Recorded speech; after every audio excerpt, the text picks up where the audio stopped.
Bueno, buenas tardes a todos, a todas, a todes. Inauguramos hoy en día, viernes 5 de junio, las charlas en vivo, las entrevistas desde la Juventud de Peronismo para Todos, para todes. En este caso vamos a tener la suerte de poder hablar con una gran conocedora del feminismo, del activismo trans, también una candidata a diputado por la Ciudad de Buenos Aires. Estamos hablando de Paula Arraigada, que va a estar en minutos con nosotros hablando un poquito de la actualidad, de todo lo que fue la conmemoración de los 5 años del Ni Una Menos, del activismo en general. Mientras la esperamos, le comentamos que esta charla fue organizada y fue armada por lo que fue Peronismo para Todes, la juventud, toda la parte de género, y también por Espacio Pichuco, que también tuvimos la suerte de iniciar unas charlas en vivo con la comunera de la Comuna 1. Así que nada, bueno, inauguramos este ciclo. Esperamos que se puedan ir prendiendo de a poco todos y puedan ir participando un poco y haciéndole preguntas a la candidata, que tuvimos la suerte de que pudo darnos el sí a esta entrevista para hablar un poco con ella de la actualidad, de lo que es la pandemia, de lo que es, bueno, la cantidad de delitos que fueron aumentando en cuarentena hoy en día. Vamos a hablar un poco también de eso, vamos a hablar también de lo que fue el feminismo ahora en pandemia, cómo se vive a través de las redes toda esta militancia. Saludamos, bueno, a las compañeras que se van sumando, a las compañeras acá de Peronismo para Todes. Ahora estamos esperando que se conecte. Mientras esperamos que se conecte Paula, vamos a ir mostrando un poquito a las personas que no tuvieron la suerte de venir a nuestro festival el año pasado. Tuvimos la suerte de Espacio Pichuco para invitarla a Paula Arraigada para que venga a hablar un poco con nosotros, para que presente un poco lo que fue Espacio Pichuco, Festival Argentina de Pie. Ahí vemos que se conectó la compañera, así que la vamos a ir ahora sumando. Estamos en minutos nomás por conversar con Paula Arraigada, diputada por la Ciudad de Buenos Aires. Ahí estamos conectándonos. ¿Cómo Hola estás? Paula, ¿cómo estás? Bien, ¿se escucha? Sí, se escucha perfecto. ¿Vos me escuchás bien? Se escucha perfecto. Justo les estaba comentando a las personas que tuvieron la suerte de venir a nuestro festival Argentina de Pie desde Espacio Pichuco, que tuvimos la suerte de contar con tu presencia. Ahí estaba mostrando una foto de cuando viniste a presentar y a hablar un poco de tu candidatura. Tuvimos, bueno, esa suerte de salir cuando no había pandemia y podíamos hacer actividades culturales y políticas.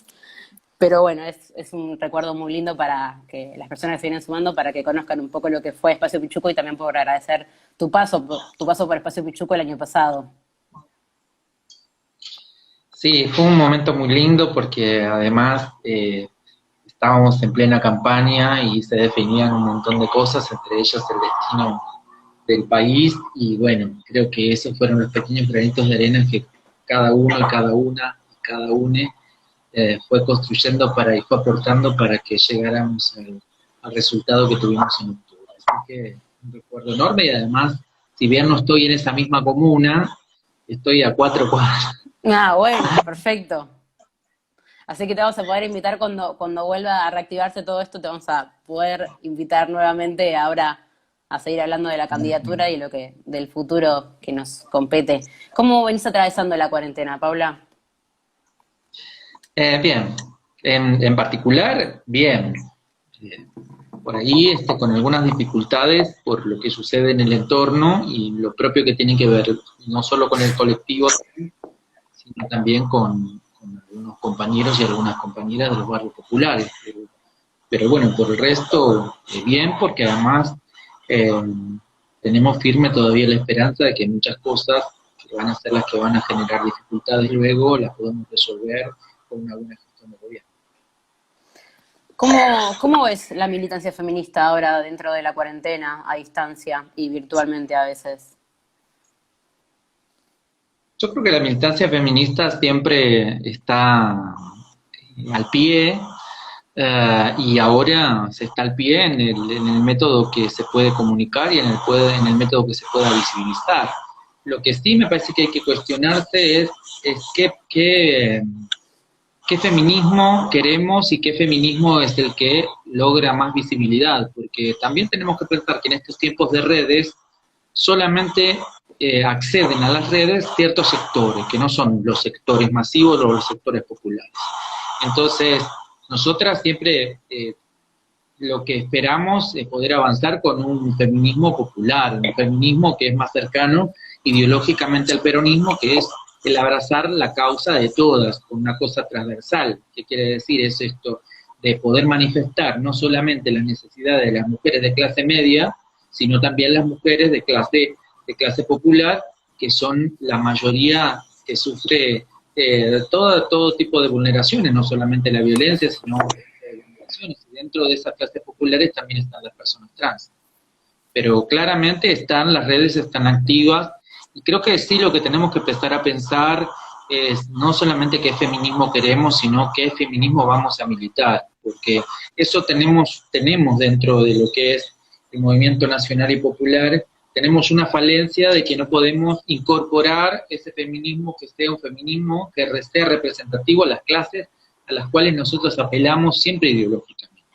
Entonces necesitamos que las mujeres que viven en los barrios, las travestis, las trans, digo, porque fíjate vos que la mayoría de las que son hoy portavoces de la voz que supuestamente es del feminismo son personas blancas de determinada clase social y que manifiestan qué es lo que padecen las mujeres en las villas, cuando es mucho más interesante por ahí escuchar a Natalia Saracho, por ejemplo, que es una compañera que milita en un movimiento social, que fue candidata y que además vive en un barrio popular, con lo cual puede opinar exactamente de lo que es vivir en un barrio popular.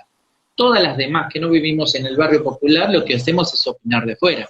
Entonces está bueno que esas compañeras no solamente se incorporen a la política, sino que se incorporen a la lucha del feminismo también. Y a veces existen esos resabios, porque también nosotras levantamos, y digo nosotras por ser generosa y incluirme, porque no soy una de ellas, levantamos la bandera de ciertas próceres que su discurso ya ha quedado de modelo. Hoy se necesita un discurso nuevo, que no es la revolución de las pibas, sino es un discurso revolucionario que apele a una lectura y hablar de las necesidades de forma transversal. Entonces me parece que ese es el planteo que se viene ahora, ¿no? Porque todo lo que el COVID está evidenciando es la necesidad de poder hacer un país mucho más justo, porque tal cual como lo dice Alberto, lo que marca es la pandemia, es que hemos vivido en un país totalmente injusto. Justo también mencionabas el feminismo popular, acá, bueno, con esta agrupación que está iniciando sindical y social de Peronismo para Todes, buscamos limitar... Y varias compañeras ahí. Sí, varias compañeras se están sumando. Ana López Acoto, compañera de la Comuna 5 también. Le mandamos un beso, sí, justo ahí se estuvo sumando desde el principio. También, bueno, tenemos a las compañeras de los sindicatos también, y también, bueno, venimos a definir un poco que el sujeto político del feminismo no tiene que ser delimitado, las mujeres tiene que ser... Las compañeras sindicalizadas, que generalmente sufren de la izquierda, cierto aparateo y cierto, llamémoslo, insultos, por su labor dentro de los sindicatos, desconociendo cuál es la forma que tienen todavía, una forma hegemónica, patriarcal, que todavía los sindicatos tienen, y que las compañeras desde adentro intentan romper. Claro, cuando se está desde afuera siempre es fácil criticar, lo difícil es estar adentro y construir. Así que saludo para las compañeras que también están en los sindicatos. Totalmente, acá le mandamos un beso a Laura Sotelo, que también es parte también de toda esta reforma feminista dentro de los sindicatos, que también, bueno, fue partícipe de la formación de esta entrevista. Y hablando, bueno, nuevamente esto del feminismo popular, que tanto remarcabas y es tan importante, ¿no?, de militar, ¿vos observás resistencias de parte de la militancia feminista a los trans? Sí, claro. Me río por no llorar. Sí, claro. Sí. Claro, la resistencia no es solamente a las personas trans.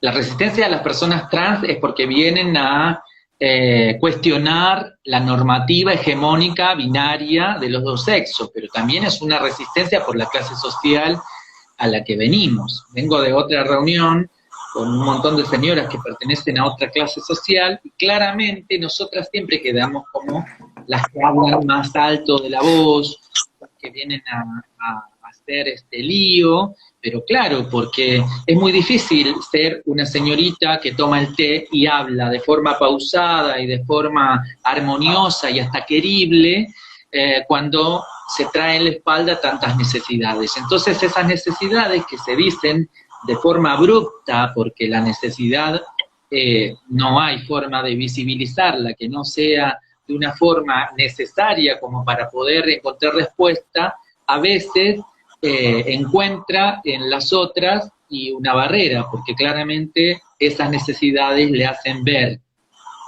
casi como si fuera un espejo, sus privilegios. Entonces, claramente a nadie, también hay una casta política a la cual nosotras, las travestis y trans, más las mujeres de las clases populares, le incomodamos, porque venimos a cuestionar el privilegio de la propia casta política, la casta que dice algo y que después no termina cumpliéndola, la casta que propone algo y que después no lo hace, la casta que termina por no cumplir lo que ideológicamente nosotros siempre pensamos y además lo que militamos, ¿no?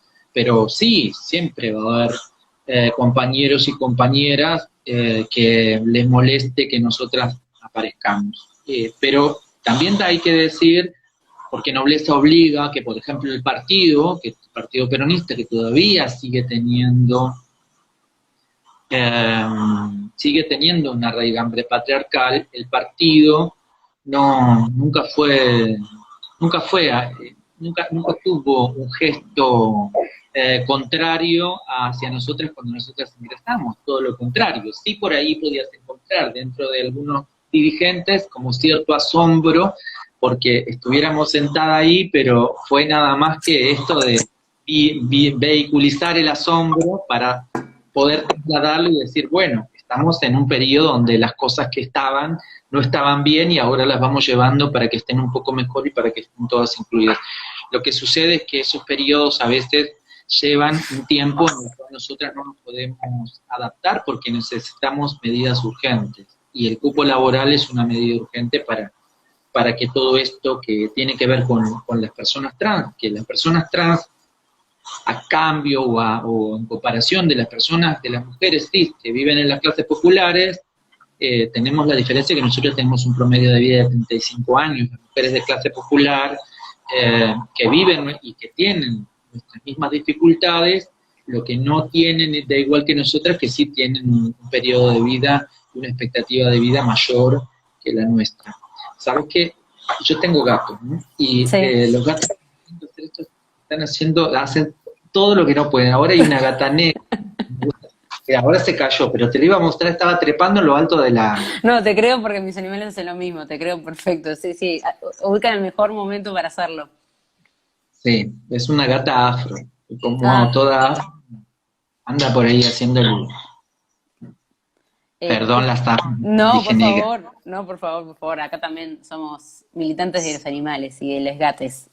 Acá una compañera, @martu.evans, pregunta, ¿qué aspectos del colectivo trans salieron a la superficie a partir de la situación de la cuarentena?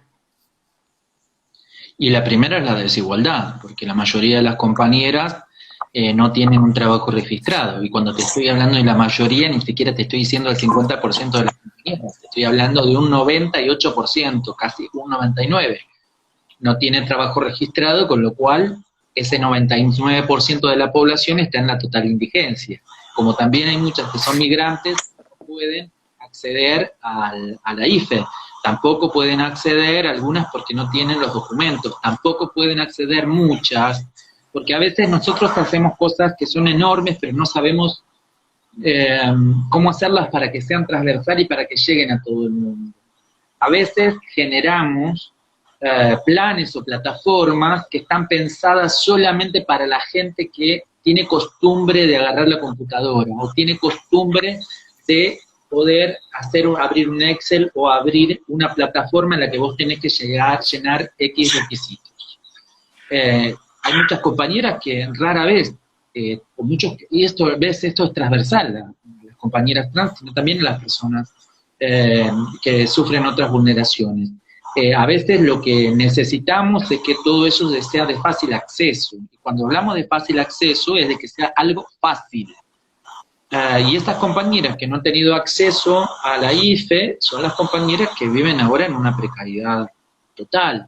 Podemos entender ahora que algunas buenas acciones se hayan tomado, como generar algunos planes sociales o los bolsones de comida, pero lo que tememos es que esto sea una medida permanente y lo que no avance son las leyes y los derechos que realmente necesita el colectivo trans. Nosotros no necesitamos... Perdón, Paula, Necesitamos trabajo. El peronismo es eso. El peronismo, gobernar es crear trabajo. Y el colectivo trans no ha tenido trabajo registrado en toda su vida. Entonces, un gobierno que está muy cercano al peronismo, que es peronista, lo primero que tiene que crear es trabajo para todos, y en este caso, trabajo para quien no lo tuvo nunca. Porque si hacemos, como dice Alberto, empezar por las últimas para terminar por todas, las últimas, el último orejón del tarro del país son las personas trans. Por eso se mueren a los 35 años, porque el resto de los ciudadanos y las ciudadanas, el resto de la población, el resto de las identidades, no tienen el mismo promedio de vida.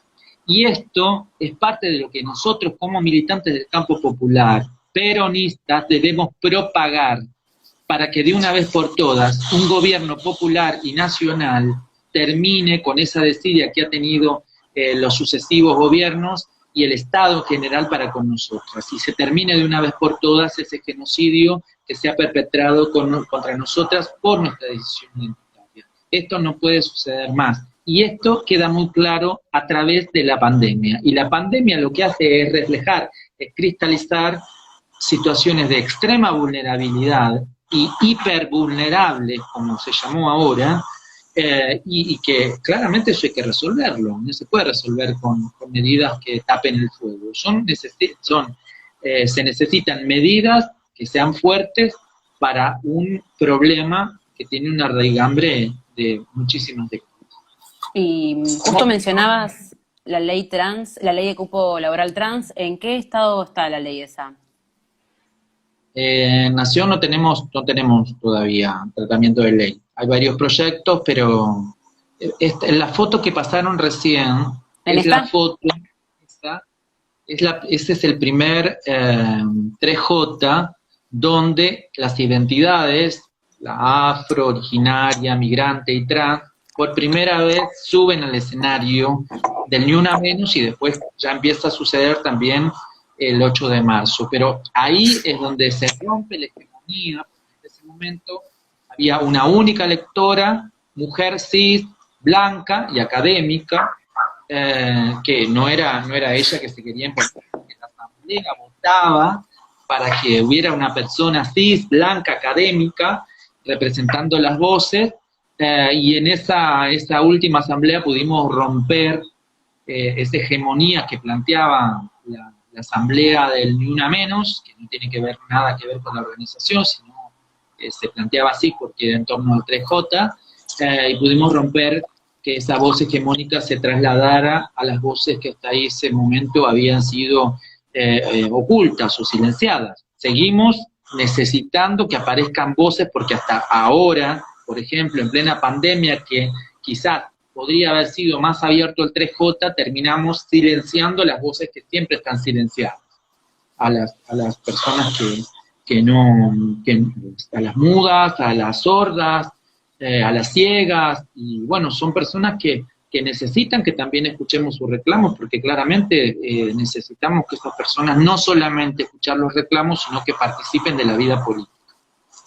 Acá hay una compañera, Lore Lancelotti, que también es parte de Pichucas, que te pregunta cómo viviste el aniversario de Ni Una Menos desde tu casa y cómo observaste esta campaña también a lo largo de los años.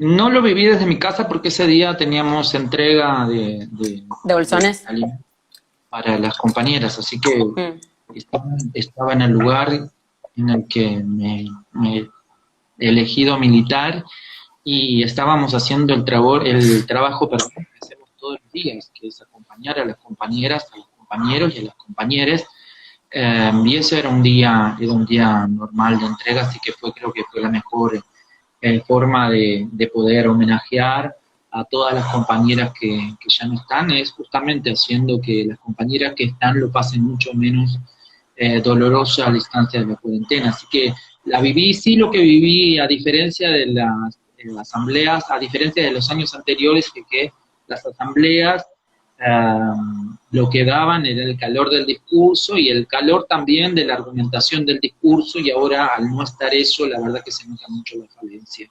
Y creo que también nosotras como espacio partidario tenemos una falencia que hay que tratar de resolverla, que es la falta de preparación y la falta de argumentación. O sea, tenemos muchas compañeras que caen en los clichés conocidos, pero no puede argumentar sobre esos clichés. Por eso muchas veces cuando se discute con las compañeras que pertenecen a la izquierda, el debate lo terminan ganando ellas porque nuestras compañeras carecen de formación.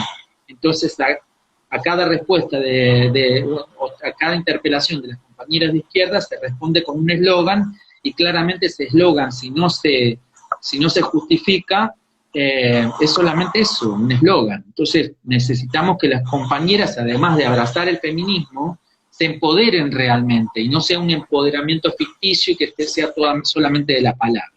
El empoderamiento implica también el conocer de qué se está hablando, el conocer sobre todo la que viene del peronismo, qué es lo que se dice desde el peronismo sobre lo que es el feminismo, porque para decir lo que otros dicen hay un montón, pero realmente lo que dice el peronismo del feminismo es otra cosa. Y es muy recomendable el libro de Julia Goldberg sobre Evita, porque ella toma algo que hasta ahora nunca se habló, porque siempre se ha hablado de la Evita buena, de la Evita que repartía cosas para los humildes, Evita en algún acto del peronismo, pero no se habló de Evita, esta mujer enorme que construyó poder, y un poder que estaba basado en que las mujeres también fueran artífices de ese poder. Y en el libro, Julia lo explica y lo cuenta a modo histórico muy bien, y me parece que esas son parte de las herramientas que las mujeres feministas que vienen del peronismo tenemos que tomar. Y también hablando un poco, bueno, de esta profundidad en la militancia y en la formación, quería consultarte cómo ves los espacios de militancia trans en la actualidad. Yo creo que nosotras hemos avanzado bastante, y eso tiene que ver mira, tiene que ver también con una decisión política que fue indirectamente. Lo que el kirchnerismo hizo con la ley de identidad de género no fue solamente generar que nosotras pudiéramos tener legalmente nuestra identidad autopercibida, sino que muchas compañeras también se vean involucradas al mundo de la estructura partidaria. Eso llevó a que muchas compañeras participen dentro de la estructura partidaria. Lo que sucede es que la estructura tiene la verticalidad que tiene las estructuras en general, hace que muchas no lo toleren, y además porque también es injusta a veces las estructuras que se proponen. Entonces no hay demasiadas compañeras participando. Por supuesto que si leemos al 2012 o al 2015, hay muchas más por los procesos normales que existen, pero si vos empezás a mirar en todas las organizaciones, puede ser que haya una, dos, no hay masivamente compañeras que sí viven en los barrios, no se vuelcan a militar, porque me parece que todavía hay algo en la estructura de la partidaria en general, porque esto no tiene, puede ser de la izquierda o de la derecha, le pasa lo mismo, que no pueden abrazar las causas o que no pueden sentir esas causas.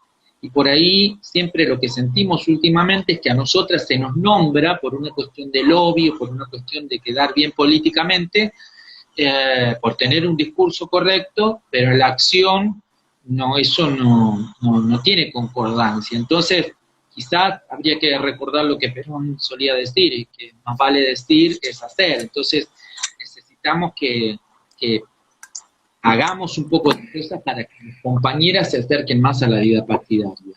Y nosotros desde el peronismo creo que somos el lugar donde más se sienten contenidas nuestras compañeras. Claramente, o porque sus padres pertenecían al peronismo, o porque ellas también, sin saberlo, sabiéndolo, ideológicamente abrazan esta causa y esto que siempre llevaba Evita, ¿no? Donde hay una necesidad, nace un derecho, y ese derecho la lleva a militar, o acercarse al menos a los lugares donde nosotros militamos. Estoy hablando, obviamente, de todos los espacios que tiene el campo nacional popular. Paula, ¿observás algún tipo de resistencia en la militancia por el lenguaje inclusivo? Sí, pero también hay que ver cuál es el lenguaje inclusivo, porque nosotras estamos de acuerdo con el lenguaje inclusivo, pero no estamos de acuerdo que se use con nosotras. Porque varias cosas. Mira, una, hemos peleado muchísimo para que nos traten con la A. Y todavía no lo conseguimos, porque acá podemos decir a compañera de vez en cuando, porque por ahí siempre se filtra los travestis, lo podemos ver como una batalla ganada, la A. Pero en las provincias todavía muchas compañeras van al kiosco y le dicen, ¿qué querés, pibe? Claro. Entonces, en eso, empezar con la discusión de un lenguaje inclusivo, cuando todavía no hemos podido avanzar con que los mismos compañeras y las mismas compañeras nos hablen con el artículo que corresponde, y da un poco de ruido. Sobre todo porque los hemos visto en los actos de campaña, cuando si había un acto masivo, algunos decían, bueno, compañeros, compañeras, nos miraban a nosotros y nos decían compañeres. Ningún compañeres, somos compañeras. Y los varones trans son compañeros, porque además, esto no es que yo te lo digo porque lo imagine, ellos mismos lo que dicen es que su triunfo tiene que ver con ser, nosotros no somos binarios, somos sumamente binarias, y binarios los varones. Tenemos una identidad clara. Las mujeres trans se adecuan sus cuerpos para ser feminidades. El artículo que precede a eso es la. Entonces, hablamos en femenino.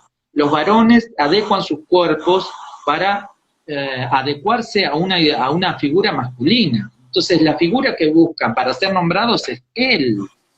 Entonces, el lenguaje inclusivo se puede aplicar para la totalidad, pero no para el uso cotidiano, al menos para nosotras, porque claramente es una batalla que todavía no terminamos de dar. O sea, estamos peleando por el cupo laboral trans. Estamos peleando porque reconozcan derechos que avala la Constitución Nacional y que todavía no han sido reconocidos, y vamos a estar exigiéndole a todo el mundo que además use el lenguaje inclusivo cuando ni siquiera nos dieron el derecho a poder ir a un hospital y que nos atiendan como todo el mundo. Entonces, cada cosa tiene su lugar. Estas son discusiones que le encanta dar a toda el aparato aristocrático de las universidades, en donde se importan palabras como la palabra...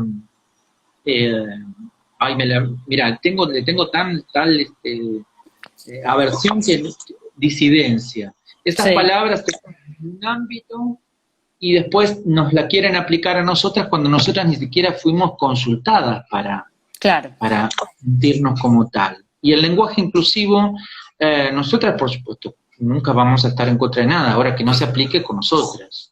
Nosotras somos la, los varones trans son él.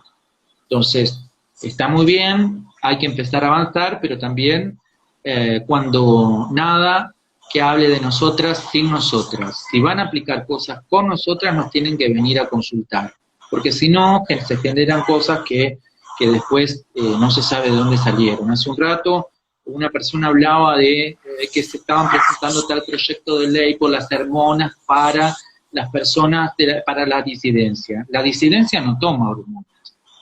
Las que toman son los varones y las mujeres trans, porque dentro de la disidencia están las lesbianas, los gays, maricas, putos, bla, bla, bla. Toda la ramificación con que se quieran identificar. No toman hormonas porque claramente su su identidad va tal cual a sus cuerpos, porque cuando dejan de tener la identidad de acuerdo a sus cuerpos, empiezan a tener otro nombre también. Y no estoy hablando del nombre de pila, sino el nombre identitario. Entonces, me parece que hay algunas cosas que hay que dar la discusión en el momento correcto. Y hoy la discusión está por que las compañeras tengan los derechos que todavía no han tenido. Y el derecho principal es el derecho a la vida. Acá justo otro compañero de Peronismo para Todos, Descalzo.nico, te consulta cómo ves el rol del Ministerio de Género y Diversidad. Mirá, es un ministerio que empezó a trabajar hace muy poco, ya se creó con nuestra gestión. A mí me gustaría que por ahí tuviera acciones más que, a ver, ¿cómo lo clausura? Que fueran más concretas para el campo popular, que no fueran medidas que son exportadas de Europa o que sean pensadas para la clase media o alta o para las grandes urbes, sino que sean medidas que vayan al hueso, ¿no? Donde está la falencia, donde se necesita resolver, porque me indigna y me preocupa no solamente del ministerio, sino del resto de los órganos oficiales y de los funcionarios y funcionarias que, sabiendo que hay una población, sobre todo porque pertenecen a nuestro espacio político, sabiendo que hay una población que se muere tan joven, todavía sigan dándonos palabras, cuando necesitamos que eso se transcriba en hechos. Y el hecho es por una definición política. Cuando se toma la decisión política, las cosas se resuelven. Entonces, necesitamos que el ministerio, por lo menos, si no puede definirlo políticamente porque le corresponde a otros, empiece a hablar sobre por qué las compañeras trans se mueren. Porque si solamente la agenda de cuidados o la agenda de violencias, una agenda que atraviesa todos los sectores, pero solamente la agenda de violencia, la agenda de cuidados y aborto va a ser la agenda que va a llevar el ministerio, y bueno, no vamos a estar muy contentas con esa acción. Entonces, creo que con eso que te acabo de decir está lo que... Sí. Paula, ¿cómo inició tu militancia de la Nelly Omar y por qué eligieron el nombre de Nelly Omar? La militancia comenzó porque primero yo vengo de una casa peronista, mi mamá y mi papá.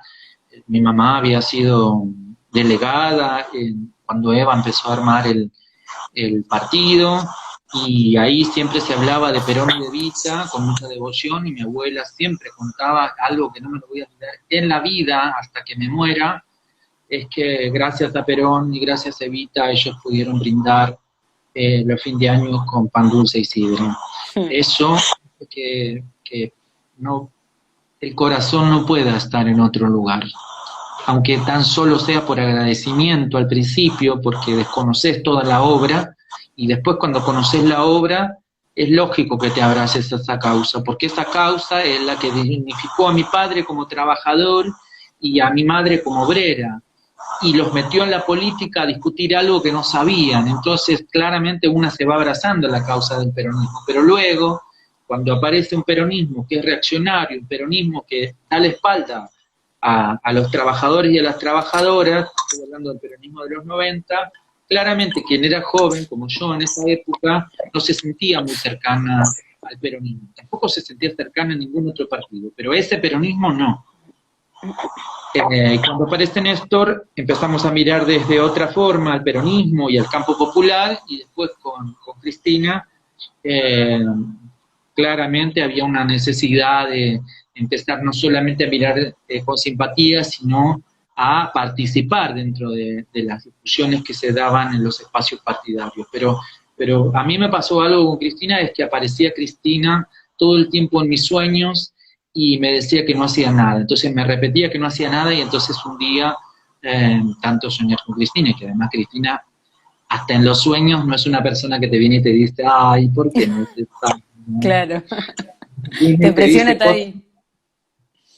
empecé a militar y bueno, creo que desde ahí empezamos a construir eso que después tuvo el nombre de Nelly Omar, porque Nelly Omar, como otras artistas que vivieron y que abrazaron la causa del peronismo, fueron proscriptas. Nelly, en especial, fue proscripta durante los 17 años que el peronismo estuvo proscripto, estuvo silenciada. Lo terrible que es para una mujer que se vincula mediante su voz estar prohibida y estar silenciada. Aún y a pesar de ese silencio que duró 17 años, Nelly Omar, hasta el último día de su vida, cantaba la canción por la cual la proscribieron y hablaba del amor que sentía por Perón y por Evita. Y además en el nombre de Nelly está implícito la lealtad y la convicción sostenida hasta el último momento a pesar de todo lo demás. Después fuimos descubriendo que había otra cantidad de actrices, de actores que abrazaron la causa de Perón y de Evita, mira, Enrique Muiño, que por ahí mucha gente no lo conoce porque son jóvenes, pero era un actor muy famoso en la década del 40 y del 50. También fue sacado a empujones de Radio Nacional, se lo llevó a la cárcel de Las Heras, murió en la cárcel de Las Heras en el año 56 y a su familia no se le permitió velar el cuerpo o abrir el cajón. Eso es lo que hace el antiperonismo, eso es lo que hace los gorilas con las personas que abrazan las causas populares. Y entonces eso es lo que nos llevó a buscar un nombre que pudiera contar este conjunto de cosas que sentíamos, de sensaciones y de sentimientos, y ese fue el nombre de Nelly, porque además Nelly no solamente fue una gran compañera, sino fue una gran cantante y siempre estuvo cercana a las necesidades del pueblo. Así que tanto como Nelly hay una lista enorme de compañeros y compañeras que abrazaron esta causa y que están puestos dentro de una de las paredes de Nelly Omar para recordarlos y para tenerlos siempre vigentes y siempre presentes. Acá una compañera también de Pichuco, Sol Pojo, dice que recomienda Soy del Pueblo, Nelly Omar, del canal Encuentro, un documental cortito hermoso para conocer más de ella. Hermoso, es un documental precioso, precioso. Y habla justamente de algunas esquinas que son de su comuna, porque habla de ahí, de San Juan y Boedo, porque Nelly vivía por ahí y cuenta lo que fue el romance con Homero Mansi. Lo recomendamos entonces acá. Debe haber una programación, igual ahora en cuarentena seguramente la vuelvan a pasar por la tele. Paula, te quería consultar también cuáles son para vos cómo ves en realidad en la actualidad el feminismo en relación a las trabajadoras sexuales y estas discusiones que se están dando.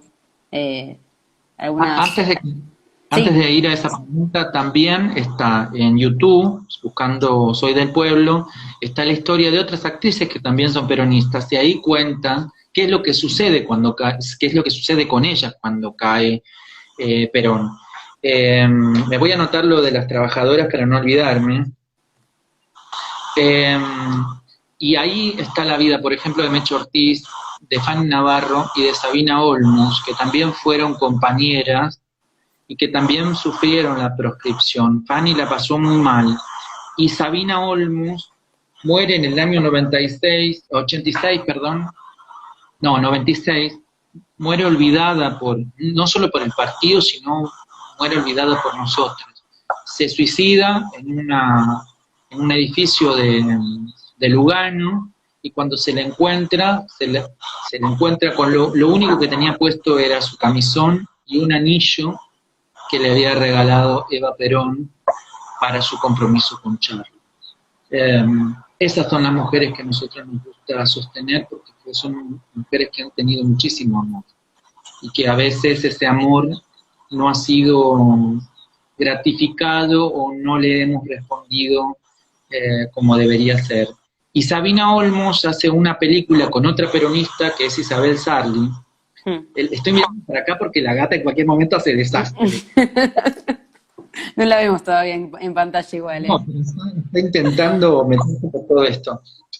Ella filma a fines de los 60 una película con Isabel Sarney que se llama Historia de una cualquiera, y Sabina Olmos están en una escena en donde están ella y la Coca, las dos eran prostitutas, y Sabina Olmos ya era una mujer grande, la Coca estaba en la plenitud de su belleza, le dice que ella tiene un cliente que es un diputado, y que ella le dice que le está diciendo siempre que tiene que pensar una ley para que ellas puedan trabajar sin dificultades, porque ahí en la misma película se las ve como se las persigue, o como viene la policía y las lleva presa. De hecho, la Coca cae presa en esa película varias veces.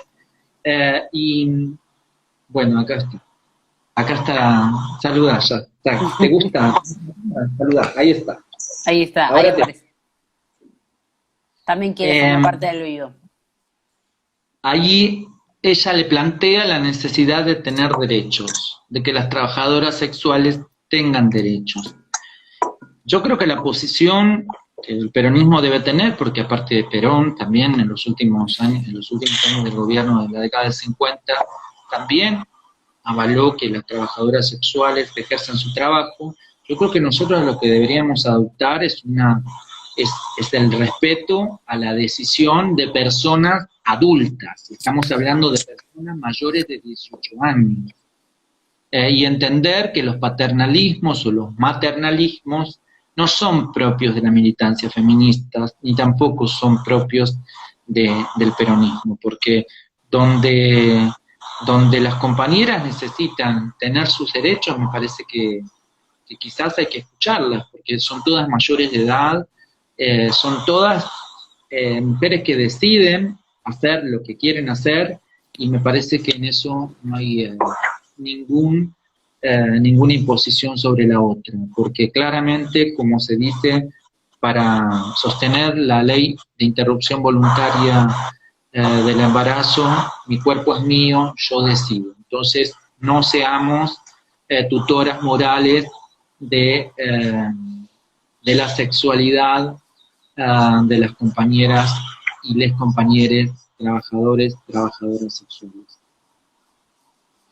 Justo, bueno, ahí para hablar un poquito de eso de las trabajadoras sexuales, queríamos saber también tu opinión respecto a cómo ves el feminismo en relación a la inclusión o no de las trabajadoras sexuales en la militancia. Hay tanta diversidad de ideas y de cuestionamientos que está bueno a veces ser un poco más profundo y poder, nada, esto es lo que decías antes, tener un discurso un poquito más avalado y más estudiado para hablar de eso. ¿Vos cómo lo ves? Yo creo que las compañeras son todas mayores de edad y han avanzado lo suficiente como para estar sindicalizadas. Me parece que hay que escucharlas a ellas, y que ellas sean las que sostengan la voz de por qué es necesario que las trabajadoras tengan voz. Y de hecho, las trabajadoras están contempladas en el 3J, en las asambleas del 8 de marzo, y están haciendo su batalla como lo hacemos nosotros. No en soledad, porque creo que en el último tiempo han podido articular con otras organizaciones, y han articulado con nuestras organizaciones también, pero claramente siempre nosotros vamos a estar a favor de los derechos. Nunca en contra del derecho de nadie. Y el derecho de las compañeras también es un derecho que nosotros me parece que deberíamos acompañar. Sobre todo porque no afecta, como no afecta a ninguno de los otros derechos, no afecta nuestra decisión. Nosotras decidimos sobre nuestros cuerpos, porque la ley, si se hiciera, está hablando de personas mayores de 18 años. Las personas, o las jóvenes, o les jóvenes, menores de 18 años no pueden ejercer el trabajo sexual, porque eso es un delito, y eso se llama otra cosa, se llama de otra forma. Entonces, a veces cuando se habla sobre esto, se confunde y se trastoca todo. Pero claramente yo creo que en lo que yo puedo aportar es hasta aquí, porque no quisiera dar un argumento de algo que solamente acompaño, pero no soy experta ni puedo decir más de lo que dije.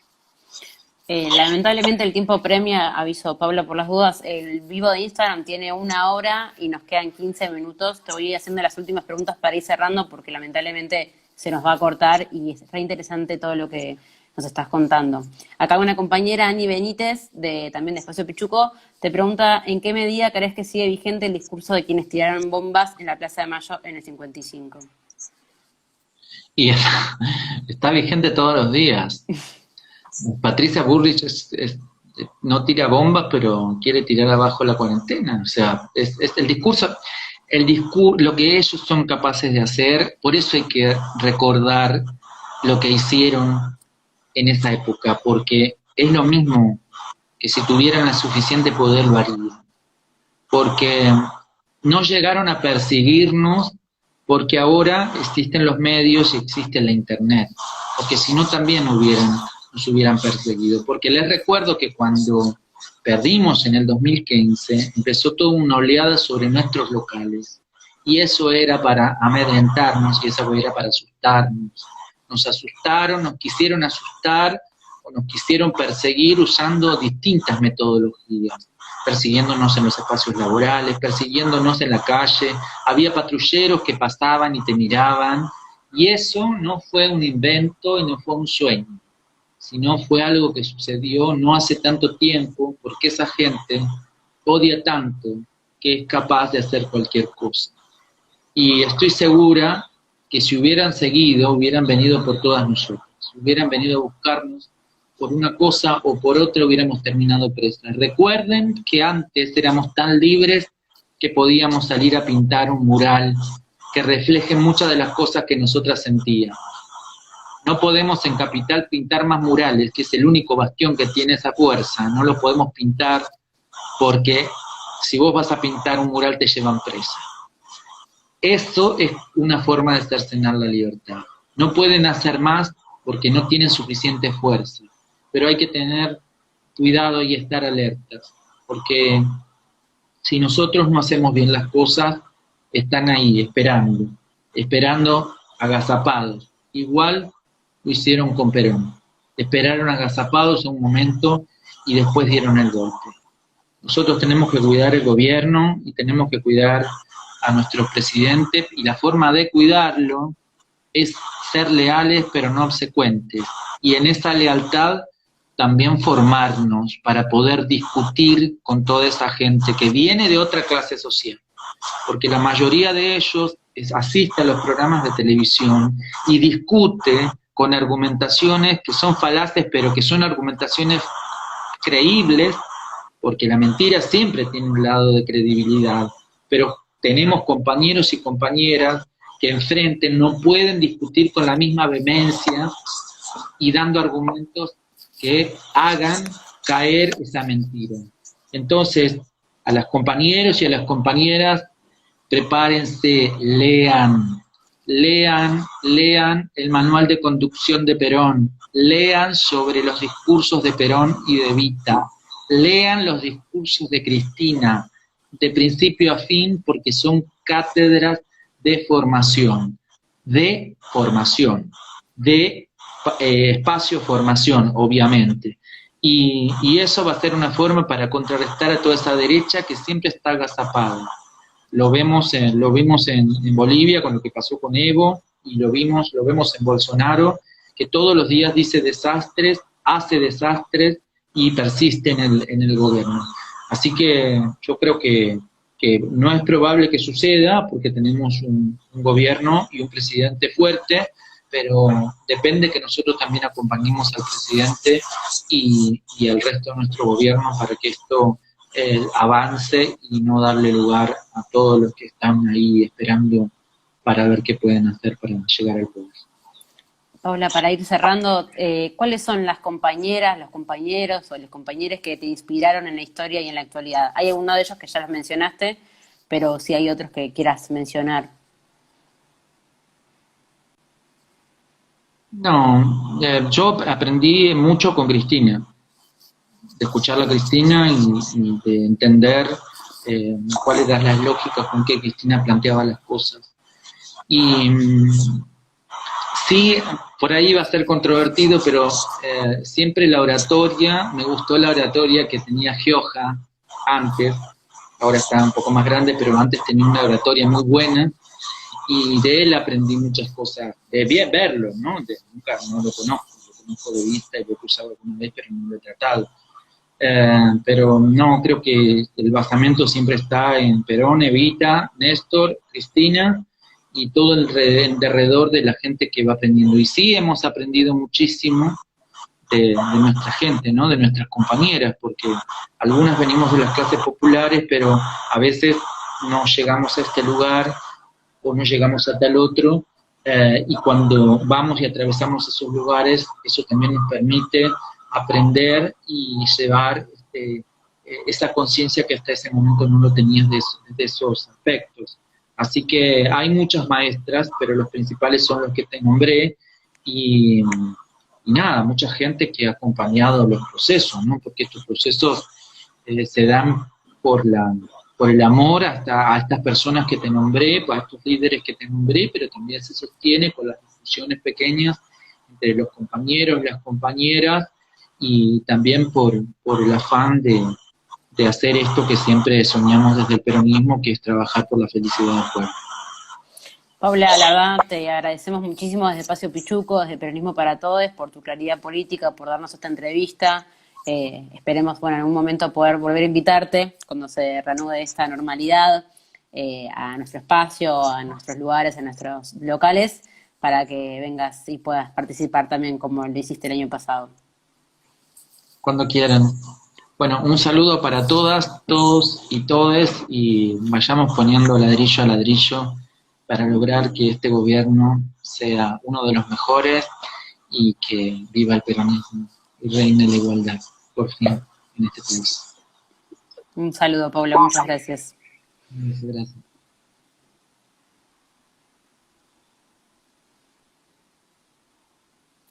Bueno, acá se despidió Paula Arraigada, candidata a todos por la Ciudad de Buenos Aires. Agradecemos a todos los que estuvieron acá aportando preguntas, a las chicas, a los chicos y a los chiques de Espacio Pichuco, de Frente del Peronismo para Todos, del Frente de Peronismo para Todos. Y nos vamos a encontrar nuevamente en alguna otra charla o ciclo de charlas en vivo. Agradecemos la participación de todos. Nos vemos.